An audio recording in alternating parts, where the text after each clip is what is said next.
Soy el doctor Luis Javier Cárdenas, cirujano gastrointestinal, laparoscopista y endoscopista. Mi curso de pregrado en medicina lo realicé en la ciudad de Toluca, Estado de México. Posteriormente realicé mis estudios de posgrado en cirugía general en el Hospital Ignacio Zaragoza en la Ciudad de México, Distrito Federal. Posteriormente hice la subespecialidad en cirugía gastrointestinal en el Centro Médico Nacional 20 de noviembre. Luego hice fellow en cirugía bariátrica y en endoscopía gastrointestinal. El Centro de Enfermedades Gastrointestinales está encaminado principalmente en realizar el diagnóstico y tratamiento tanto médico o quirúrgico de enfermedades gastrointestinales. Dentro de ellas podemos iniciar desde las enfermedades desde esófago, estómago, duodeno, intestino delgado, intestino grueso, ano, incluso de hígado, vesícula y páncreas. Nosotros procuramos hacer nuestros diagnósticos principalmente encaminados a la tecnología, tanto de gabinete como puede ser desde CAT, PET-scan o incluso realizar endoscopías para poder hacer un diagnóstico adecuado.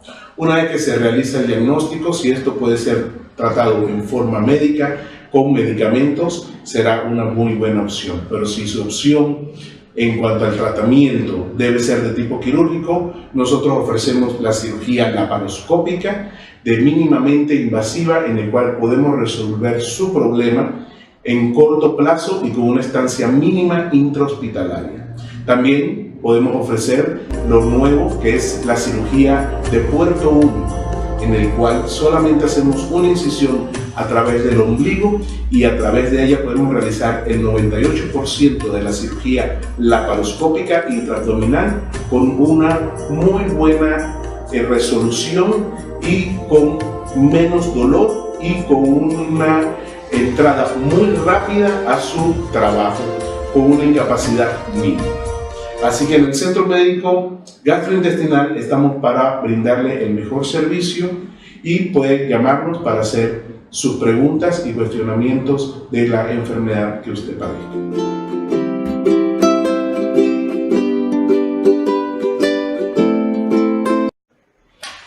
Debemos recordar que la obesidad no es un problema estético, la obesidad es un problema médico que conlleva muchas otras patologías. Hemos hablado en otras ocasiones de lo que es el síndrome metabólico, aquel paciente que tiene obesidad, que tiene colesterol o triglicéridos elevados, que además tiene hipertensión. Todo ese conjunto de patologías lo hemos denominado como un síndrome metabólico y que esas patologías pueden reversar. No se van a curar, pero pueden reversar. Y aquí en este portal usted va a encontrar cuáles son las alternativas para el tratamiento. Pero también tenemos a aquel paciente que no padece de ninguna de estas enfermedades y que solamente tiene una obesidad. Cuando un paciente tiene obesidad y que tiene un índice determinado por arriba de 33-35, su primera opción probablemente no es una cirugía plástica como usted podría considerar. Muchas veces la obesidad externa la podemos arreglar por cirugía plástica. Sin embargo, la obesidad interna a nivel cardíaco, a nivel intestinal, no la podemos curar con una cirugía plástica. Y es ahí donde nosotros recomendamos principalmente que el paciente vaya a una cirugía bariátrica o de obesidad y después de 1 año y medio, entonces, hacerse algún procedimiento estético para moldear su cuerpo.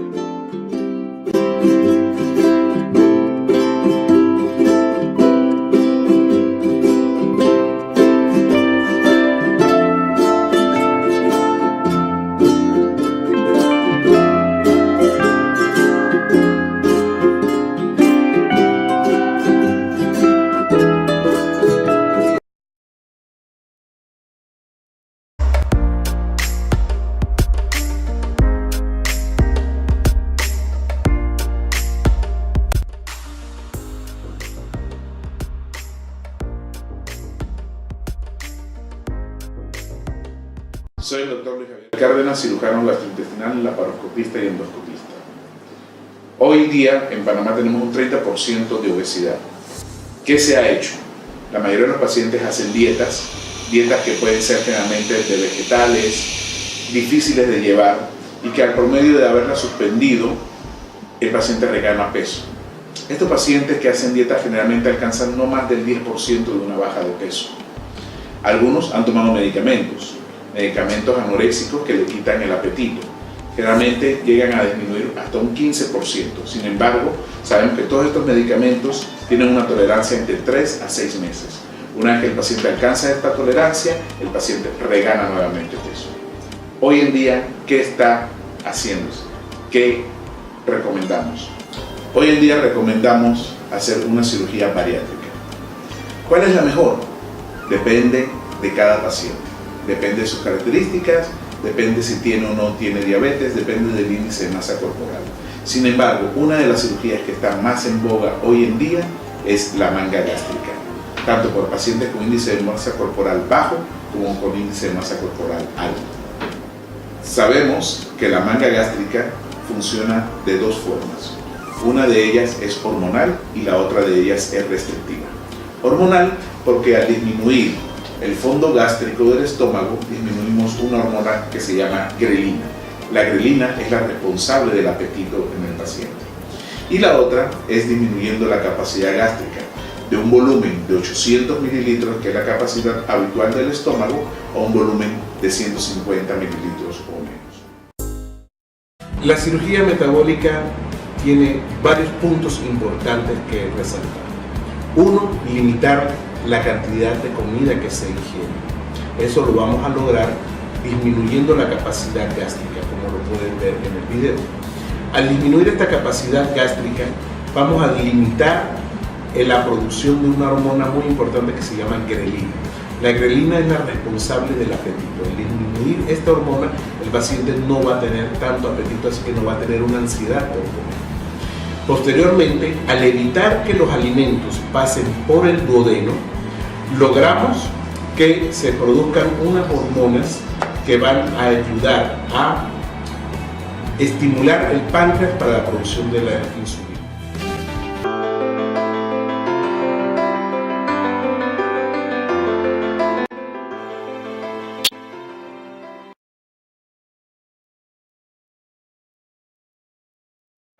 Actualmente existe mucha disputa en saber si yo con esta cirugía me voy a curar de la diabetes. No. La diabetes no se cura. La diabetes es genética. Lo que sí podemos hacer es mejorar su estado de diabetes. Usted va a seguir siendo diabético, pero no va a tener que consumir insulina, y si consume algunos hipoglucemiantes orales, estos van a ser mínimos o probablemente ninguno. Pero a pesar de no tomar ningún medicamento después de la cirugía, usted sigue siendo diabético y no debe olvidar que es diabético.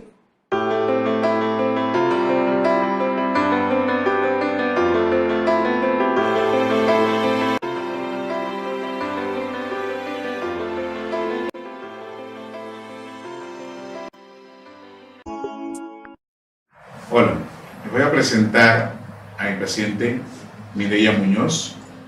A ella le realizamos una funduplicatura de Nissen más una aplicatura gástrica por reflujo y obesidad. Hola Mireya, ¿cómo estás? Bien. Hoy cumplimos 6 meses de operada. ¿Cómo te has sentido hasta ahora? Bueno, la verdad me siento bastante bien. No tengo ningún dolor. Las cicatrices han sanado bien, todo no tengo marca, me siento bien. Dime una cosa, Mireya, ¿cómo se ha comportado tu reflujo? ¿El reflujo desapareció? ¿Todavía lo tienes? ¿Qué has sentido con eso? Bueno, desde la operación no he vuelto a sentir más reflujo. Okay. ¿El tragar los alimentos es normal o sientes que hay algún proceso de obstrucción ahí al tragar? ¿O te obliga a comer un poco más lento ahora la cirugía? ¿Qué sucede ahora? Al principio, en muchas ocasiones me ahogué. No podía y hasta me tenían que golpear la espalda porque no me acostumbraba a ese proceso. Pero ya mi cuerpo se acostumbró y ya prácticamente eso no me sucede. Okay. Y dime una cosa, ¿cómo te has sentido con el peso? ¿Has bajado? ¿Te sientes contenta con el peso que has bajado? Bueno, la verdad es que no ha sido muy difícil y he podido bajar 49 libras. desde el principio, la primera semana fue difícil para mí, pero ya de ahí me he acostumbrado y trato de controlar. Y no hago mucho ejercicio y aún así me siento bien por eso. Cuando decidí hacerme la operación, tenía mucha retención a la insulina, porque estaba en 25 y en toda mi familia hay una línea de diabéticos y no quería hacerlo, no quería ser diabética, así que por eso accedí a la operación. Y hoy, 6 meses después, ese número de 25 está en 7.1. Como pueden ver, en corto tiempo, aproximadamente 6 meses, hemos resuelto el reflujo gastroesofágico, hemos mejorado su resistencia a la insulina, haciendo que esta paciente a largo plazo muy probablemente no vaya a ser diabética, ¿ok? Y hemos disminuido su grado de obesidad de un índice de masa corporal de 45 a 35. Y esperamos en los próximos meses que ella contribuya en el hacer ejercicio para disminuir más su peso.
Soy el doctor Luis Javier Cárdenas, cirujano gastrointestinal, laparoscopista y endoscopista.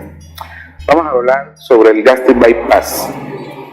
El gastric bypass es una cirugía que está indicada en obesidad mórbida, pero generalmente la indicamos principalmente en aquellos pacientes que tienen un índice de masa corporal bastante alto.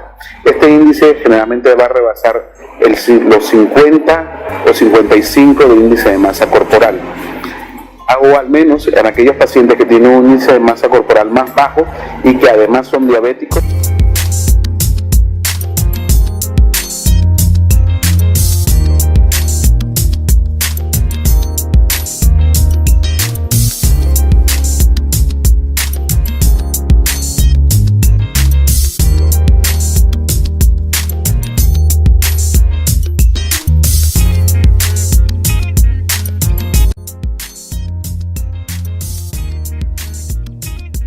Hola, mi nombre es Mireya Muñoz, tengo 24 años.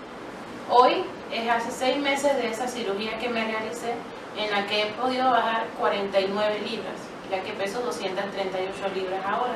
Me siento mucho mejor, mi resistencia a la insulina se eliminó, ya no tomo ningún medicamento para eso, tampoco he sentido más reflujo, me siento muy bien.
¿Qué tal? ¿Cómo estamos?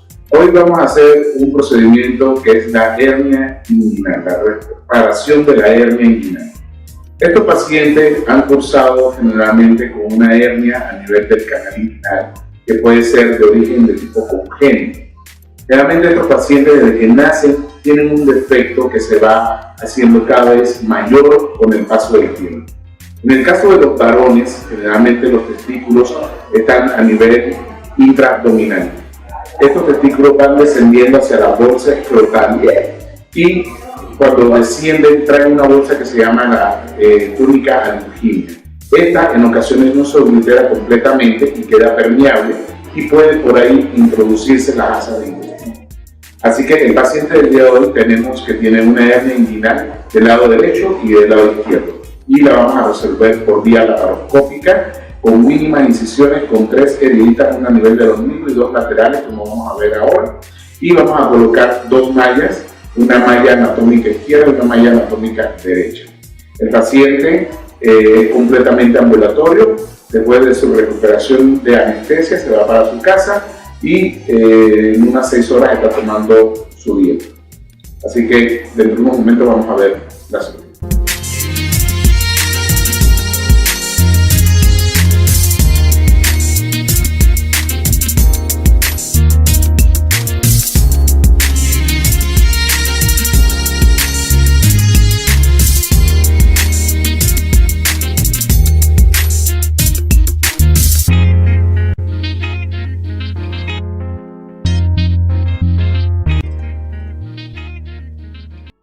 Yo soy el doctor Luis Javier Cárdenas, cirujano gastrointestinal, laparoscopista y endoscopista. Vamos a hablar sobre el reflujo biliar o reflujo duodeno-gástrico. Este es un tipo de reflujo en el cual la bilis, que debería estar a nivel del duodeno y seguir todo su trayecto hacia el intestino, con su efecto a nivel de las grasas para que estas grasas puedan ser absorbidas, en algunas ocasiones, algunos individuos, el píloro, que es la válvula que está entre el estómago y el duodeno, no funciona en forma adecuada. Entonces la bilis se regresa hacia el estómago. El problema es que la bilis, al igual que el ácido, tienen componentes cáusticos. En el caso del ácido, tiene un pH entre 1 y 3 y la bilis tiene un pH entre 11 y 13, pero los dos queman. El problema es que el estómago no está capacitado para tolerar o soportar el abrasivo de la bilis. Entonces en estos pacientes empieza a suceder lo que es una gastritis de tipo biliar. El estómago empieza a inflamarse. Y además, muchos de estos pacientes, además de tener el reflujo duodeno-gástrico, en ocasiones también se acompañan con un reflujo gastroesofágico. Entonces en estos pacientes hay que resolver 2 tipos de reflujo. En la cirugía del día de hoy, vamos a ver cómo se resuelve el problema del reflujo duodeno-gástrico. Principalmente lo que tenemos que evitar es que la bilis llegue al estómago. Entonces lo que vamos a hacer es una especie de un bypass. O sea, que la bilis que se produce a nivel del duodeno continúe su camino hacia el intestino, que sí está preparado para tolerar la bilis, y no llega al estómago. El problema es que la bilis en el estómago durante mucho tiempo y por muchos años es cancerígena. Entonces vamos a tener un cáncer de estómago. Hoy inicialmente empezamos con metaplasias intestinales, que el estómago empieza a cambiar su estructura a nivel de la mucosa por la del intestino, cosa que no debería ser. Aquí podemos ver cómo nosotros vamos liberando completamente la curvatura mayor del estómago hasta liberar en forma completa lo que es el antro gástrico o la parte final del estómago. En esta parte vamos a hacer un corte hasta liberar más allá del píloro. Aquí podemos ver cómo está el píloro, ¿ok? Y vamos a tirar una autosutura. Estas son unas grapas especiales donde hacemos un corte y sellamos la parte inicial del duodeno, cosa que solamente va a tener una opción la bilis de seguir su camino, que debería ser el tránsito normal hacia el intestino. Entonces de aquí nos vamos hacia la curvatura menor, a liberar los vasos sanguíneos de la parte del antro del estómago, cosa de que vamos a tratar de liberar la mayor cantidad de células que producen ácido en el estómago, cosa de que vamos a hacer una anastomosis o un empate del estómago con el intestino. Si nosotros no liberáramos esta porción o esta parte del estómago, nuestro empate del estómago con el intestino podría producirse úlceras. Aquí vemos cómo seccionamos totalmente todo lo que es el antro gástrico y ya nos queda nuestra bolsa de estómago. Ahora nosotros vamos a buscar aquí el intestino delgado, aproximadamente unos 30 centímetros del ángulo de Treitz o la porción distal del duodeno, y ahí vamos a hacer un corte y vamos a hacer un primer empate entre el intestino delgado e intestino delgado, y nos va a quedar una asa libre. Ahorita vamos a ver, aquí hacemos el corte del intestino y que posteriormente vamos a contar 60 centímetros y vamos a hacer el otro empate a nivel del estómago. Aquí utilizamos una tecnología muy avanzada que se llama EndoStitch, en el cual vamos a hacer nuestras suturas y vamos a hacer el empate intestino-intestino. Todo esto hecho por laparoscopía con autosuturas. Aquí vemos cómo se hace el empate entre intestino y intestino, cosa de que la bilis pase ya del duodeno al ángulo de Treitz y de ahí se va hacia el intestino. Ese es nuestro primer empate, nuestro primer bypass. ¿Okay? Una vez que ya liberamos todo eso, nos vamos por debajo del intestino grueso del colon, hacemos una ventana, cosa que podamos subir esa asa libre de intestino hasta donde está nuestra bolsa del estómago, y entonces esa bolsa del estómago empatarla con esta asa de intestino en su cara posterior. Así que el alimento va a pasar directamente esófago aquí al estómago y se va a seguir por esta parte del intestino delgado, cosa de que ya el alimento no va a pasar por el duodeno. En estos pacientes, si el paciente es diabético, le va a favorecer este tipo de cirugía y va a ayudar al control de su diabetes. Bueno, aquí ya terminamos nuestras anastomosis, tenemos ya la anastomosis gástrica, colocamos un drenaje y hemos terminado nuestra cirugía.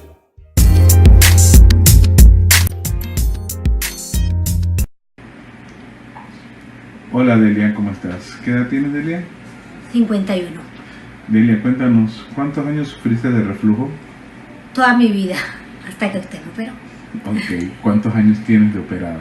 7 años. Y cuéntanos, antes de operarte, ¿qué molestias tenías? ¿Qué te sucedía? No podía dormir, la comida se me devolvía, era horrible. Ok, y ahorita a 7 años de operada, ¿qué molestias tienes? ¿Persistes con el reflujo actualmente? No, para nada. ¿Tienes que tomar algún medicamento para la acidez o para el reflujo? No, tampoco. Ok, gracias Delia, chao. Chao.